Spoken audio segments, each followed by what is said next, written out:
اول حاجه عشان ادرس الفلود بتاعتي، دايما احنا هنتكلم على ايه؟ هنتكلم على ان الفلود بتاعي موجود في الحاجه الشكل ايه الاشهر بتاعي اللي هو الايه؟ التيوب، المواسير، الانابيب. زي احنا بننقل التيوبس بتاعتي او بننقل الليكويدز بتاعتي كلها في تيوبس، مواسير، زي ما عندنا كلنا في بيوتنا. تمام كده؟ عشان ابص على الليكويدز ماشي واعرف احسب لها حسابات واحول الكلام ده لماس، فدايما هتخيل ان المولوكيولز بتاعت الليكويد بتاعي كلها مصطفى كده، يعني كلها ان لاينز، كلها مربوطه بلاينز كده. اللاينز دي هسميها ستريم لاينز، هسميها ستريم لاينز. تمام كده؟ عشان اعرف اعمل حساباتي يبقى هتخيل ان الليكويدز بتاعي عباره عن لاينز كده مرتبطه ببعضيها. كل لاين من دول كانه لاير من الطبقه من طبقات السائل. ليه الكلام ده؟ عشان اعرف اشتغل واعمل حسابات. انتوا عارفين ان احنا في الفيزيكس يا ريت كان الموضوع بس على قد الاوبزرفيشن وكنا ايه، كلنا كده قعدنا نشتغل في شغل فلسفه ونتكلم كلام ظريف، بس احنا لازم نحول الموضوع كله لماس. فعشان احوله لماس فانا هتخيل دايما ان الليكويدز بتاعي عباره عن imaginary لاينز كده، هسميها ستريم لاينز. طيب ايه صفات الستريم لاينز دي او خصائص الستريم لاينز دي اللي انا تخيلتها؟ اول حاجه هي imaginary، يعني متخيله، مش هشوف الحنفيه كده لما افتحها والاقي الميه عليها جواها خطوط، لا، دي حاجه انا تخيلتها. تاني حاجه ان هي الستريم لاينز دي هذا فيكسد نمبر، عددها ثابت في اي مكان، ماشي، سواء المساحه بتاعتي صغرت او الاريا بتاعتي الكروس سكشن اريا بتاعتي كبرت، العدد فيكسد. تمام؟ يعني لو هنا في 1 2 3 4 5 6 7 8 9 10، في 10 ستريم لاين، هم لو عديت من هنا هم ال 10 ستريم لاين. تمام كده؟ فمهما اتغيرت الكروس سكشن اريا بتاعتي، النمبر بتاع الستريم لاين بتاعي دايما فيكس. دي تاني خاصيه. ثالث خاصيه ودي مهمه خالص معايا، ان انا ايه فايدتها بقى بالنسبه لي؟ ان انا بقدر اعرف الدايركشن بتاع الفيلوسيتي بتاعه الفلو بتاعي. يعني لو جيت عند اي نقطه هنا ورحت واخد تانجنت، ماشي، ورحت واخد تانجنت للستريم لاين بتاعي، يبقى ده الدايركشن بتاع الفيلوسيتي بتاعتي. مش بس كده، انا مش بس هعرف الدايركشن بتاع الفيلوسيتي او السبيد بتاعي، ده انا كمان هعرف الايه، الاماونت او النمبر او الكوانتيتي بتاعت السبيد بتاعتي. تمام؟ انتوا عارفين السبيد فيكتور، فبيبقى ليها كوانتيتي وليها دايركشن. اعرفها ازاي؟ اعرفها عن طريق ان انا اعمل كومبيرنج ما بين الدنستي بتاعت الستريم لاين والاريا. ازاي؟ كل ما كانت الدنستي بتاعت الستريم لاين، يعني ايه الدنستي بتاعت الستريم لاين؟ يعني النمبر اوف ستريم لاينز ان يونت اريا، ماشي، يعني عدد الستريم لاينز دي في قلب الوحده. يعني مثلا لو دي كانت 2 سنتيمتر باور 2 ودي 1 سنتيمتر باور 2، ماشي، وحدات بتاعه الاريا، بكلمك على الكروس سكشن اريا في الاول، يبقى الدنستي بتاعه الستريم لاينز عباره عن ايه؟ 10 باي 2، يبقى 5 ستريم لاين، ماشي، 5 ستريم لاينز بير 1 سنتيمتر. طب هنا ماشي، هنا هتبقى كام؟ هتبقى 10 بير 1، يعني 10 ستريم لاين بير 1 سنتيمتر. يبقى مين الدنسي بتاعته اعلى؟ لما تكون الكروس سكشن بتاعتي قليله. تاني الكلام ده عشان الدنيا هتبدا تعك مننا. انا اتفقنا ان انا وانا شغال هحسب دايما كل شغلي هحسبه على شكل ايه؟ على شكل تيوب. تمام؟ في تيوبس ماشي فيها الايه، الليكويد بتاعي. الليكويد ده هخليه عشان اعرف احسبه، هتخيلوا ان هو مكون من لايرز، ماشي، كل لايرز متصله ببعضيها هسميها ايه؟ ستريم لاين. هسميه ده ستريم لاين جوه الايه، جوه اللايرز دي. الستريم لاينز دي قبل ما اعرف اي حاجه عن الفلو ليها شويه ايه، بروبرتيز، ليها شويه خصائص. اول حاجه ان هي ليها فيكسد نمبر، عددها ثابت في اي مساحه، سواء كانت المساحه بتاعتي الكروس سكشن اريا هنا كبيره او كروس سكشن اريا هنا صغيره، مش هتفرق معايا، النمبر بتاعها هذا فيكسد نمبر، ليها فيكسد نمبر. تمام كده؟ طيب امال ايه اللي بيفرق؟ بيفرق الدنستي. ازاي؟ لو كانت الاريا بتاعتي كبيره، مثلا لو انا عندي 5 ستريم لاين، ماشي، فكده الدنستي بتاعتي تعتبر ايه؟ لو دنستي. ليه؟ واخدين راحتهم. زي ما انتم عارفين الموضوع الدنستي مرتبط بايه؟ بالزحمه والفوليوم، يعني مرتبط بالماتر او الماتيريال بتاعتك والفوليوم اللي هي ايه، واخداه. هنا هناخد مع ايه؟ مع الكروس سكشن اريا. فلو انا دلوقتي عندي 5 ستريم لاين مثلا ان 2 سنتيمتر باور 2، ماشي، ودول راحوا طالعين التيوب بتاعتي راحت عامله كده، صغرت خالص، ماشي، انا قلت لك ان هم هذا فيكسد نمبر، يعني لازم برضه هيوصلوا 5، هيوصلوا 5 من هنا كده، يوصلوا في الاخر ايه؟ ويوصلوا في الاخر 5. لازم في النهايه كده عندي هنا لو كبرت الصوره يبقى ايه؟ 5 ستريم لاينز. لو دي 2 ودي مثلا هاف سنتيمتر، ماشي، سكوير سنتيمتر، يبقى فين الدنسيتي بتاعته اكبر؟ لو قلنا ده كروس سكشن اريا نمبر 1 وده كروس سكشن اريا نمبر 2، مين الدنسيتي بتاعته اكبر؟ مين الدنسيتي بتاعته اكبر؟ كروس سكشن اريا نمبر 1 ولا نمبر 2؟ نمبر 2. ليه؟ لان انا عندي نمبر اوف ستريم لاينز ان سمول اريا. انا الفيكسد نمبر هنا كان 5، موجودين فين؟ موجودين في 2 سنتيمتر مربع او 2 سنتيمتر سكوير سنتيمتر. هنا نفس ال5 موجودين ايه؟ موجودين في هاف سنتيمتر، ماشي. فيبقى كده دول هنا الدنيا هي ايه؟ زحمه. هنا الدنستي ايه؟ زحمه. طب دي بيدلني على ايه؟ بيدلني على السبيد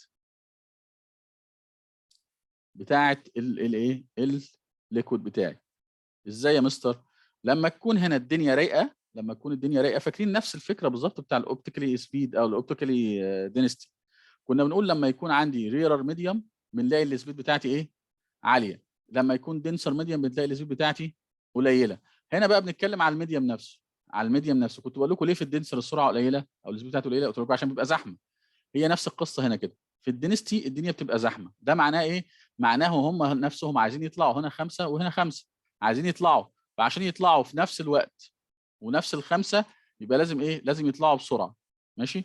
طب هنا لا، الدنيا براحتي، فامشي براحتي، فتلاقي السرعه بتاعتي او السبيد بتاعتي قليله. فالسبيد بتاعتي، الفي بتاعتي السبيد زي انفيرسلي بروبورشنال مع الدنستي بتاعت مين؟ بتاعت الستريم لاين.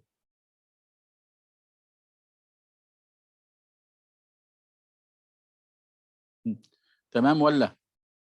اللي مش فاهم يقول لي نعيد تاني. اللي مش فاهم يقول لي نعيد تاني.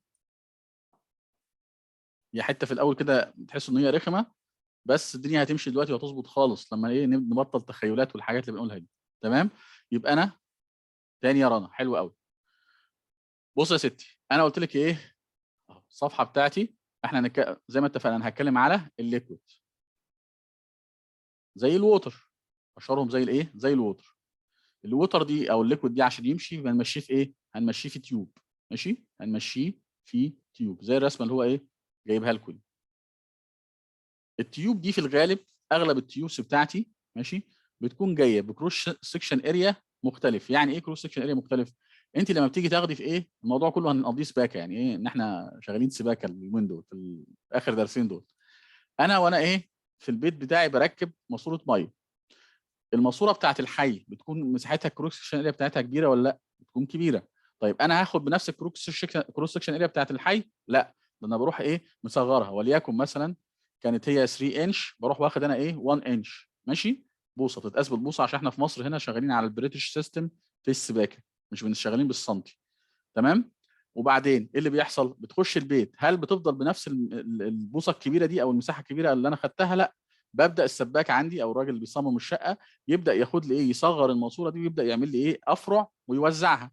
فدايما دايما الليكويدز عندي بيكون التيوبس اللي انا بنقل فيها، التيوبس اللي انا بنقل فيها الليكويد بتاعي بتكون ايه؟ هاز ديفرنت او نون يونيفورم كروس سكشن اريا. بتلاقي لو قلنا كروس سكشن اريا هرمز لها برمز ايه؟ تمام. فدايما بيكون عندي A1 و A2. لو كانوا الاثنين قد بعض خلاص مصلحه، بس انا بتكلم على الحاله الايه؟ الكومون. بتكلم على الحاله الكومون. طيب ايه تاني؟ قلنا ان انا عشان اعرف اشتغل واعرف احسب حساباتي هتخيل دايما ان الليكويدز بتاعي مكون من لاير. مكون من لاير. اللاير دي ماشي هسميها ايه؟ طبعا لما ابص لها من الجنب اللاير دي هلاقي ايه؟ اي لاير لو انا عندي لاير كده مثلا على شكل ريكتانجل، فلما ابص لها من الجنب هشوف ايه؟ هشوف لاين، صح كده؟ فانا لما ابص لللايرز دي بتاعت الليكويد من الجنب هشوف لاين. اللاين ده هسميه ايه؟ هسميه ستريم لاين. وده هو ده اللي هيعبر او هيكون ممثل عن شكل الايه؟ اللاير دي وهي ماشيه لحد كده. تمام. يبقى ايه الستريم لاين ده؟ imaginary لاين بيعبر عن شكل اللاير بتاعت الليكويد وهي ماشيه. تمام كده. طيب اللاير طبعا مش هيكون، او الليكويد بتاعي مش هيكون ايه 1 لاير، كذا لاير، يبقى هيكون عندي عدد من الستريم لاينز وليكن 4 زي ما انا هرسم هنا كده. تمام كده؟ طيب يبقى انا اول حاجه عرفتها ان انا الليكويد بتاعي هعبر عنه بستريم لاينز، اللي هي الايه الخطوط اللي انا متخيلها دي.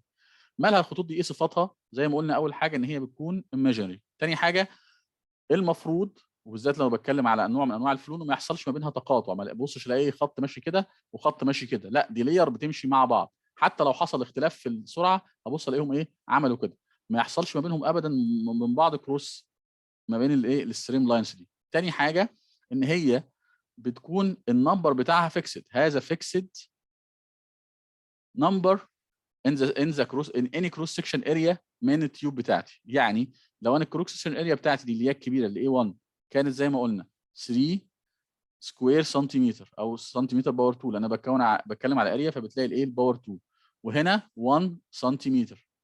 لو هنا 4 معنى ان انا ضيقت هنا برضه تفضل 4، بدات ب 4 ستريم لاين هطلع من هنا برضه ب 4 ستريم لاين. تمام كده؟ دي اول حاجه، يبقى هذا فيكسد نمبر. طب امال ايه اللي بيتغير يا مستر؟ اقول لك لا، بيتغير حاجه اسمها الدينستي اوف ستريم لاين. ايه حكايه الدينستي اوف ستريم لاين دي؟ مش الماس بير فوليوم، لا انا بتكلم على لاينز، بتكلم على نمبر. بقول لك يا ستي لا، كانك خدتي هنا كده الكروس سكشن اريا بتاعتك دي اللي هي ال 3 دي اللي من هنا كده، وعديت كده بصيت عليهم وعديت فيهم كام ستريم لاين. تمام؟ قلنا دي 3 وفيهم كام؟ فيهم 4. يبقى الدنستي بتاع الستريم لاين بتاعتك دي عباره عن كام؟ 4 اوفر 3 سنتيمتر باور 2.